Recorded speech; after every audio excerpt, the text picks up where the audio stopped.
on task.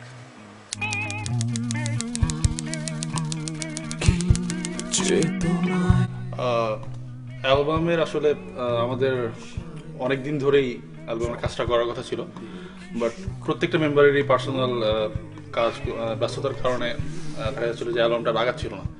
So একটা পর্যায়ে তখন আর কি আমরা ডিসিশনে আসি যে আমরা যে এত বছর ধরে মিউজিকটা করছি এর স্বার্থে অ্যাটলিস্ট আমাদের একটা ইফোর্ট থেকে যাক শেষবারের মতো, যে হ্যাঁ আমরা কিছু একটা করলাম। ওই চিন্তা ভাবনা থেকেই আর কি আমাদের জাস্ট এই অ্যালবামটা করা। অ্যাজ ইউজুয়াল যেটা অলরেডি বলা হয়েছে যে হতে পারে এটাই প্রথম, এটাই শেষ।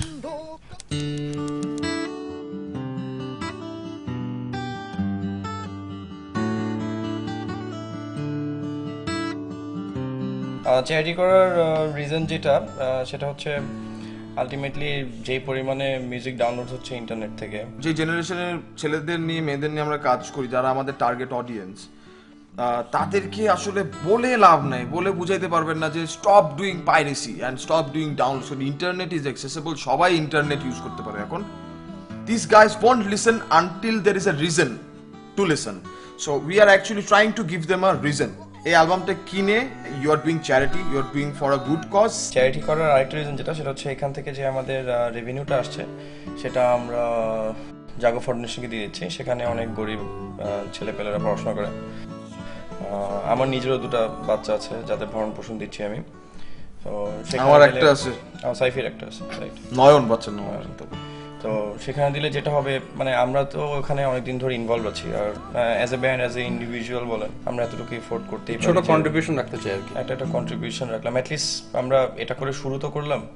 এরপরে জিনিসটা হয়তো আশা করবো যে আরো বড় আকার ধারণ করবে, আমাদের মতো আরো অনেকে এগিয়ে আসবে।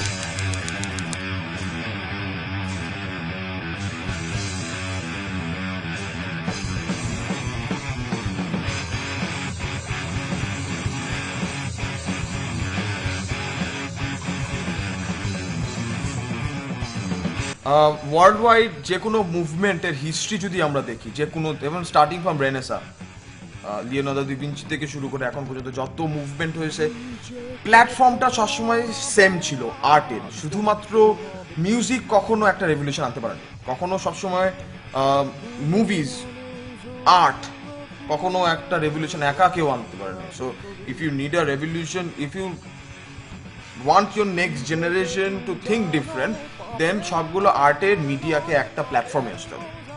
আমি উদাহরণ দিতে পারি দ্য ওয়ালের, once it has been done, Pink Floyd দ্বারা, বাট এটা এরকম কিছু না, এটা হয়তো ধারে কাছেও না, বাট ইটস অ্যান এফোর্ট। যত ছোটই হোক এটা হয়তো একটা এফোর্ট। আমরা চাচ্ছি যে অ্যাটলিস্ট দুইটা মিডিয়া, শিল্পের দুইটা মাধ্যম একই সাথে এসে যদি একটা রেভলিউশনের সাক্ষী হতে পারে, মেবি 3-4 বছর পর this can be a milestone. মানুষজন একটা উদাহরণ পাবে যে না, এরকম একটা কাজ হইতে পারে, let's do it together. And আমরা জানি সবসময় ইউনিটির একটা শক্তি আছে, একতাই বল। তো that is actually the reason.